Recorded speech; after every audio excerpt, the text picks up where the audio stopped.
Thank you, Sebastian, for this brief introduction.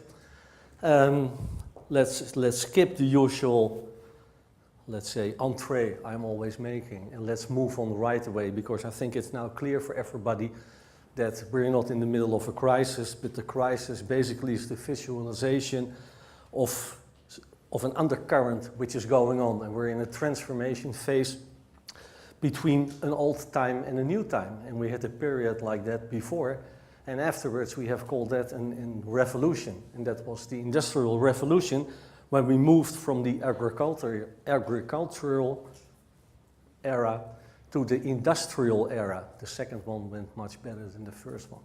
We're moving into a knowledge society, and that means that you see a lot of people who are already moving away from the traditional systems.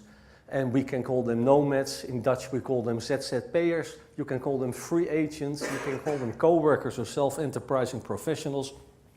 But those are people who realize that in order to create new economic value, things must be done in a completely different way than traditionally. Of course, the internet is helping them with that. And that means that nomads, or the free agents again, are very connected people. They're very active in the social media. They reschool, retrain, re-educate themselves almost every day. And it's a fast growing group. In the Netherlands alone, we have close to 800,000 of those nomads already. And if you take into consideration that up to the year 2020, over 1 million traditional employees will leave, and they retire, they will leave the process of value creation.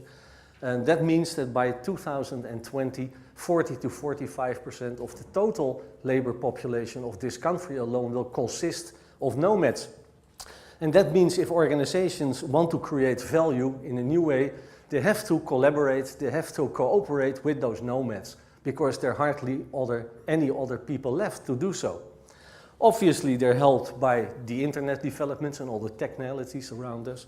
And we have moved from Internet 1.0 to 2.0, the social web it's called, and that's where people start to be connected to each other, but not only people are connected, also their knowledge. So the old verb, knowledge is power, also is really something for the museum at this moment. And we're on the brink of the Internet 3.0, and that means that the Internet will be much more around us and will become much more intelligent. And that means that information will be much more contextual than we are used to now. That means a lot for traditional organizations. I mean, in the era of Internet 1.0, there was still a distance between the stakeholders and the organization itself. And value creation still was done in a linear process. And now we are moving towards the Internet 2.0, and you see that the gap between stakeholders and organizations is closing fast. And when we discuss and we say there's Society 3.0, that means there's a networked organization, and value creation is done by networks and not through a linear product chain anymore. And that means a lot, because that means that organizations become much more equal to their shareholders, and stakeholders as well will start interacting with almost every process as we know it today. And that means that Society 3.0 is a much more simple qua structure, a much more simple society. It's a very clever and smart society, because everybody is using not only social media to communicate, but also using all the free software and free apps. There are millions of apps already up in the air somewhere. They call it the cloud. And people start sharing, and that's another phenomenon, what we see nowadays. People, and you can see that already on LinkedIn and Facebook groups, where people are creating value with each other, often without an official organization structure, and often without money involved. People are willing to share again with each other all kinds of stuff. And that's kind of a revolution, because normally when we create value, always in the old days, always money was involved. And now all of a sudden you see that money is not necessarily involved. Basically, the only thing we need money for is to pay our taxes. And that is in one country a bigger problem than others. And that makes those three factors make it a whole sustainable new world, the Society 3.0. I want to address with you 3 trends of Society 3.0. It's something about data, self-organization and collaboration, and we're going to discuss the third space, but I'm not going to do that. Joe Pine will take care of that. And then afterwards I will show you some ways of value creation within network organization and network structures. I put together some data for you, and I mean, it doesn't come as a surprise, but every now and then the numbers are even more staggering than I'm aware of. And I wasn't raised in a time with computers and internet, so every now and then it surprises me. I mean, people share on Facebook over 1 billion items per month. There are 2.3 billion people connected to each other on the internet. And if you see figures like 120 million tweets per day, or 1.2 million people doing 11 million articles in Wikipedia, that's just a phenomenal amount of data which is available for us to do something with. That means that we are moving towards what they call a real-time society. I mean, you can do away with all the Excel sheets and stuff like that, and you don't wait for accountants to tell you anymore. My new accountant is here as well. Welcome, Jure. You don't need accountants anymore, you know, to tell you like an historian what happened last year. Last year long has gone, and we're moving basically to real-time, to real-time data. We have a lot of operational dashboards within our Seeds2Meet ecosystem, and we use it operational, but it's also for our visitors. And we show, for instance, on those dashboards, the actual talents of people, that's the screener in the middle, and knowledge people have who are actually at a particular physical location. So here you see that you have a physical location, and above that is a whole layer of virtual data, and basically that's coming together. You can also use it for fun things. If we use apps like Foursquare, and that's an app where you say, I'm checking in here, I'm there, Foursquare knows whether you're male or female because that's in your profile. So we have a ratio finder that when you go out, let's say into the hospitality and restaurants and bar, and you hit the streets in San Francisco, you can see where there's a surplus of female. And for the female, of course, there's a surplus in Manhattan of where more males are than females. So your chance of scoring is much higher by using data which is freely available on the internet.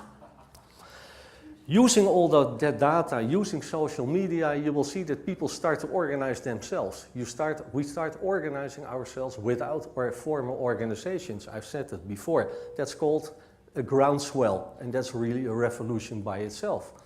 It comes in very handy. If you're a community manager of one of our communities, in this case Vincent Arians, and your car is stolen, you don't call the police, but you activate your network using Twitter.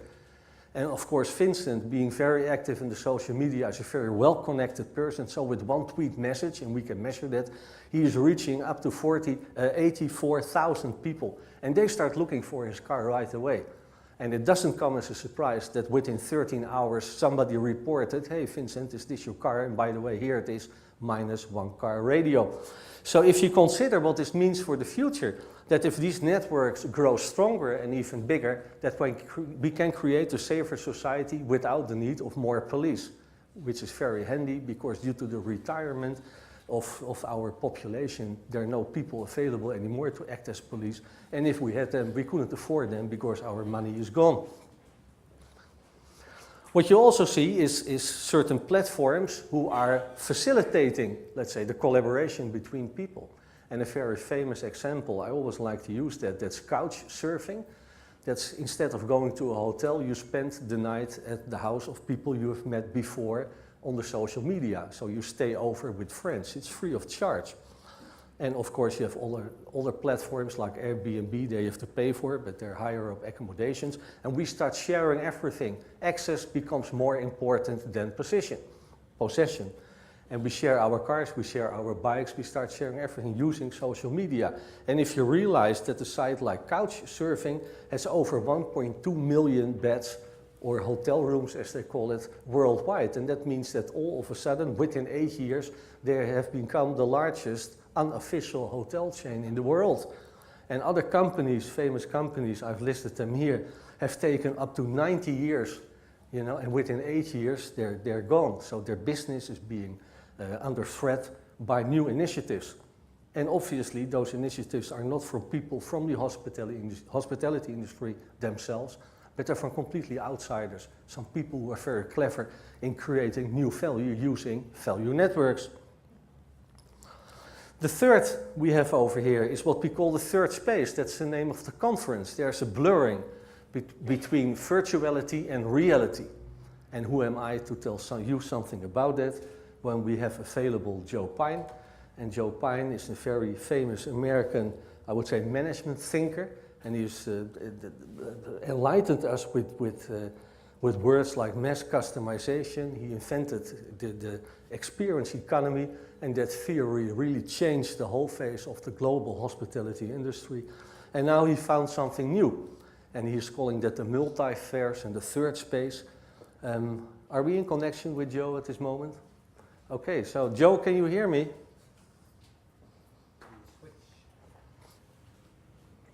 Hi Joe, how are you? Je moet met de camera. Very good, very good. How are you? I'm fine. Yourself? How's your golf game? Did you expect that question? No, I was following along on the feed, but I'm a little bit behind, I guess. So, okay. So repeat the question, please. We are actually here in the third space, and I told the audience over here that you're going to explain to us what it's all about, because you're the guy who created all this. So welcome, and you have the floor. All right. Thank you very much, Ronald. It is a pleasure to be with you today, because I think Society 3.0 goes hand in hand with the experience economy, which I always like describing with the lowly coffee bean, because coffee at its core is a commodity. You grow it out of the ground, and coffee as a commodity is worth only 2 or 3 cents per cup. But if you take that same coffee and you grind it, roast it, package it, put it on a grocery store shelf, now it costs 5, 10, 15 cents per cup. If you perform the service of actually brewing it for a customer in a diner, a kiosk, a vending machine, a brown cafe somewhere, now you get half a euro, euro and a half per cup of coffee. But if you if you actually surround that with the ambiance and theater of a experiential coffee shop like a Starbucks, then of course you're now paying 2, 3, 4, 5 euro per. That perfectly explains the progression of economic value. That we've seen going from a growing economy through a service economy, and now we're in an experience economy. Of course, when I noticed there's a brand new prototype of Starbucks there at the Rembrandtplein in Amsterdam. And Howard Schultz has always referred to Starbucks as a third place, right? A third place. It seems like he thinks he invented the term, but the term was actually invented by sociologist Ray Oldenburg in his wonderful book, The Great Good Place.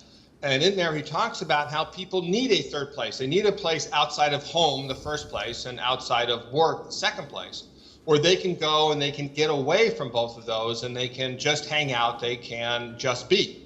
Whenever I come to the Netherlands and to Utrecht, Seats to Meet is sort of a third place for me, as a great place just to sit there and hang out. But for most of the free agents that are there, of course, it's their second place, because that's maybe it become a primary place that they are working in.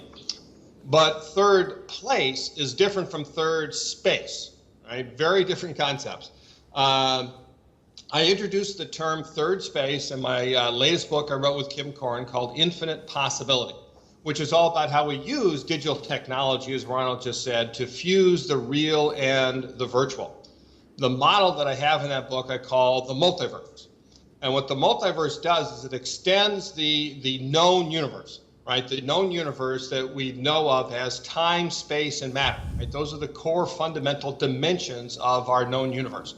And those three together make up reality as we know it. Like Seats to Meet or whatever physical place you happen to be in right now, that's reality. It's a particular place in time, in space, and in matter. But each of those dimensions, in fact, can be flipped on their heads if we think about how digital technology now brings us to play, where we can go from matter to no matter, from atoms to bits, from material substances to digital substances, and recognize that we can now create experiences out of digital substances just as much as the material. We can go from space to no space, from real places, the physical places we inhabit, to virtual places where we can be that we interact generally through a screen of some sort, like I am interacting with you virtually.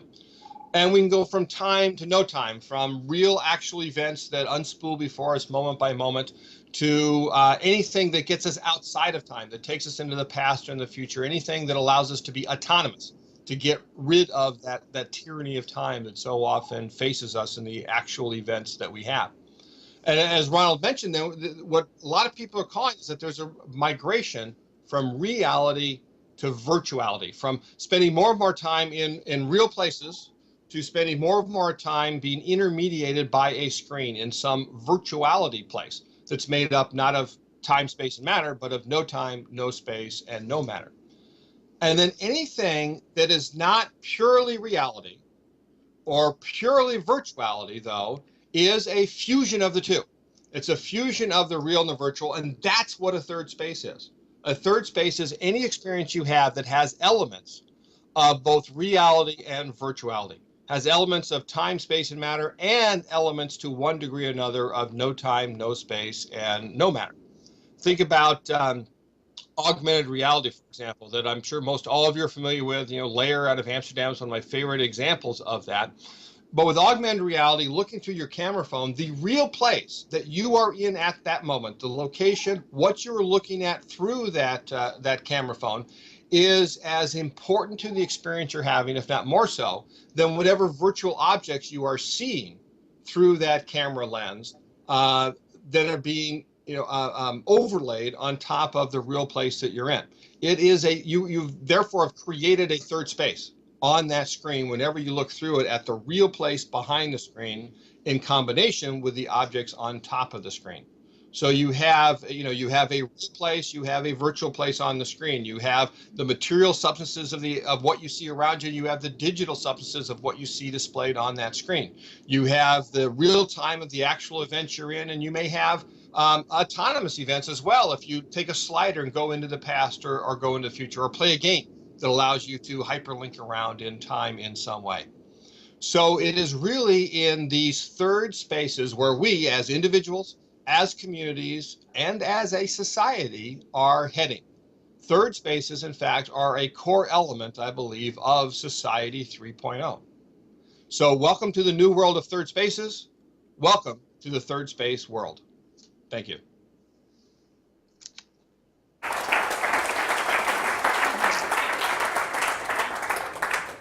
Thank you, Joe, and I hope to see you around next time on the first tee.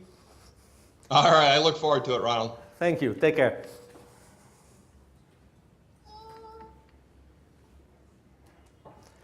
Well, that was Joe Pine explaining what the third space is and the blurring between the virtuality and the reality. The first time when I heard this story, it took me about 48 hours to digest it. So if it's the first time when you hear that story, just try to think of what he's trying to say or read and buy his book. 3 ways to create sustainable value in that new society which is coming up. I want to elaborate a little bit on right now to finish off my presentation. The first one is the famous long tail. I'm sure most of you have heard about it. In the old days, we know Pareto's law, the 20-80 rules is a popular saying as well. And that says as much that 80% of your clients create, or I should say 20% of your clients create 80% of your turnover, or 20% of your suppliers, they consume 80% of your purchasing budget and stuff like that. It's the 20-80 rule. We are coming, as a Seeds to Meet, we're coming from being office and meeting spaces. So we used to go out and to those international and big corporations in the Netherlands and make contracts. And you had contact with one person within those large organizations. And those organizations, 20% of those, let's say, of those clients were taking care 80% of our turnover over here. However, what you're seeing is that those larger corporations, they have to save costs. They're eliminating people literally, so they're getting smaller and smaller, and the importance is diminishing. And on the other hand, you see the rise of those nomads, of those free agents, as Joe told us. And that means that you see some phenomenon that most of the business opportunities, whether it's in the old or the new world, you still call it business opportunities, are not necessarily, let's say, in the head of the tail, but they're in the long tail, as we call it. And that was a word in theory invented by Chris Anderson. What you see nowadays, if you replace the word sales per client and you replace it by value per client, you get something very funny. And that means that you get a reversed long tail. The long tail is turning itself around because the value of those nomads is much higher than that one contact person of a large corporation. And that sounds very funny, but we have to realize that all those nomads, they have a tremendous interconnectivity. You have seen that on Vincent when his car was stolen. With one tweet, he reaches 84,000 people. If the guy from company ABC is happy with us, he tells it to his one colleague when he's in the John or either at the coffee machine. So let's see the difference. So nomads for organizations are extremely important where it has to do with market communication. Because nomads are in connection with what we call the mesh. And the mesh is a new kind of three-dimensional type of market. There's not really words for it yet. And that's where the opportunities are. But the key thing is you can't see it. And nobody really owns it. And that's one of the topics we have to solve as companies. So working with free agents, working with nomads, create a lot of new even commercial opportunities also for traditional organizations. If you combine that with the Google Max strategy, as we call it, and I don't have to read it aloud because it's written here, whatever, you take it and just give it away and put it everywhere. If the cost of distribution is low, and with most virtual products the cost of distribution is peanuts because you just put it up in the air on the internet for grabs for everybody, just do it. We solve that by saying we have software, we have a philosophy, and we just share it with the world. And everybody who wants to use our own Seats to Meet software is more than welcome to use it. And only in the end, when other co-working centers around the world start to make money on the software, we ask for a small commission to keep the system alive. Because we think we have to make the network as strong as possible. And the network only gets stronger when it's bigger. It's as simple as that. So we have to grow in a very organic way, somehow using free agents to do that for us, and somehow giving away a lot of software and then see where the combination is. I will come to that in a moment. So basically, if you start considering what's happening here, instead of thinking in scarcity, and our old economic way of thinking is thinking of scarcity, you always have to make choices. For the Dutch folks around us, boek van Arnold Heertje, HAVO 4, lesson number 1, economy is the science of making choices. If you go left, you don't go right, that's it. So that's where you create scarcity. And all of a sudden, when you look at the developments now, the hundred thousands, the billions of people who are active on the internet, combined with all the free software which is available and apps, all of a sudden we have an abundance, an overvloed, as we would call that in Dutch. If you do that properly, you will see that you can make the connection with the old world. And we have an initiative here in the Netherlands called the B50, and those are the 50th largest corporations of the Netherlands. And by talking to us and sharing knowledge about co-working and the advantages of thinking in network creating, in network value creation, they just are starting a pilot tomorrow using our software. Sebastian mentioned that already. So even if you give away a lot, you still can make the connection with the old world. And the old world isn't gone yet. We're in a transition phase. So I think one of the challenges we are facing is to keep everybody connected, whether it's in the old or the new world. Otherwise we get something like an Armageddon, and that's what we really don't want. The last thing, and Joe already explained that, the creation of economic value. He was giving the example of coffee. You take coffee beans, and let's say they're 10 cents, and that's what you call a commodity. You put them in a bag, and a nice label on it, and you put them in a shop, and then all of a sudden it becomes a good. If you put a lot of goods together, and you put them in a store, then all of a sudden you start adding services because you're offering more than one product, so people don't have to shop around, let's say, visiting all the coffee farmers and then go for grocery and then go. So you make supermarkets, and that's, you add services. And at that moment, people are willing to pay more money for those services than for the basic product as such. Then you come into having experiences, and that's where people can be convinced to spend time within your organization. And a good example, obviously, like Joe mentioned, was Starbucks. You just go in there. You don't go in there, I should say, for just a cup of coffee, but you go in there because it's a special place and you want to spend some time there. And time in the old days was scarce, so we have to keep that in mind. And of course, in the end, we're moving to what we have called, or I should say, Joe has called it already for a long time, that's called transformation. And if you experience a product or a services more than one time, you know, the impact is getting less and less. If you visit a leisure park and you have fun there, the first day you say, well, it was great. If you come there a second or a third time, you know, the impact is getting less and less. And that has to do because we remember a good experience, so remember it has still something to do with our head. And the transformation is something which almost overcomes you unexpectedly at a certain point, and it hits you right in the heart, and it changes you as a person. So that's what you call, with a modern word, serendipity, the unexpected relevance of things.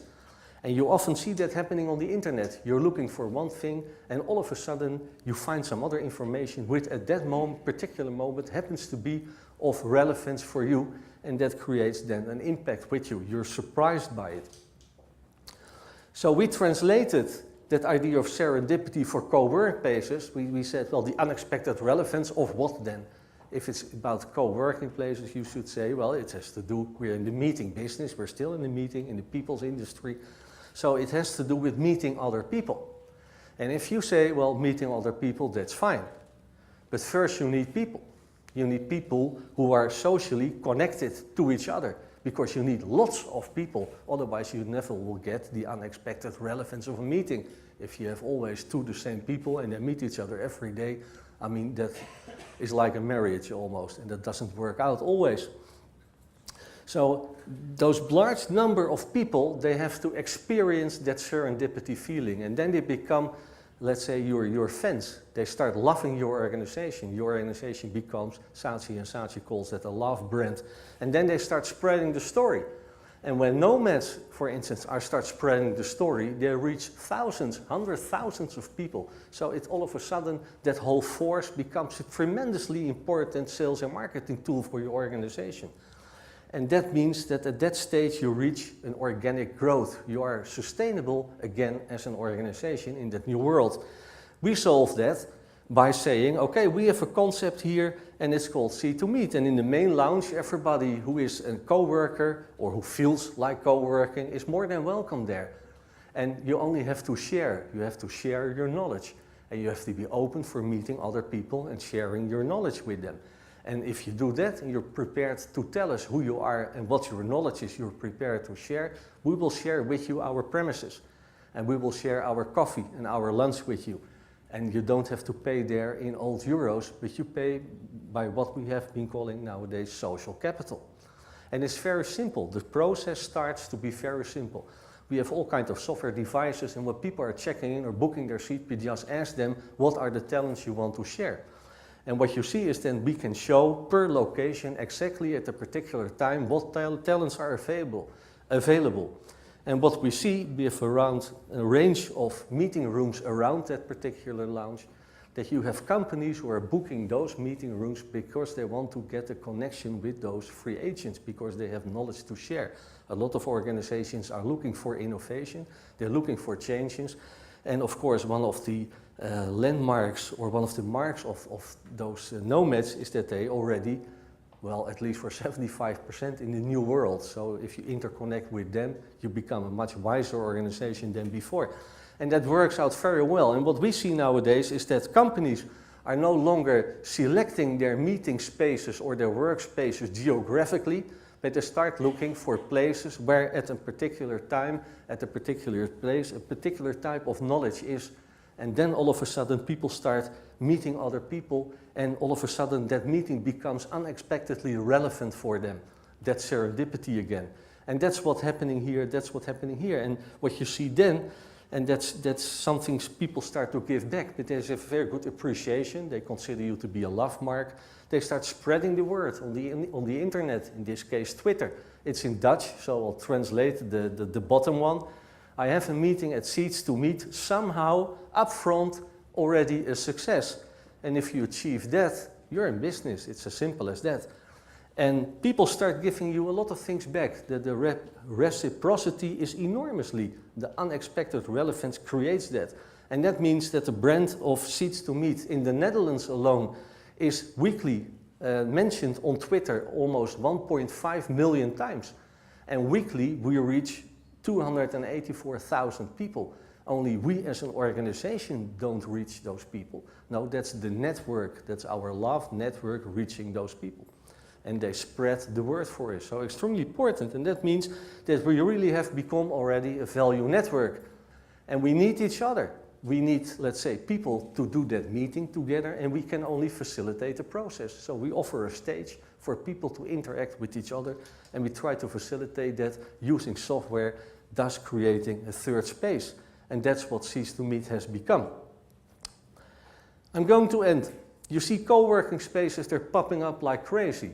It's all over the world, it's a big trend. So this whole conference was meant to be an open invitation to citizens of Society 3.0 to join up and to help us to interconnect all those co-working spaces together so we can have a grid worldwide of third spaces where people who are belonging or feel they want to go to the Society 3.0 can come together and can create together new economic sustainable value. Thank you very much for your attention.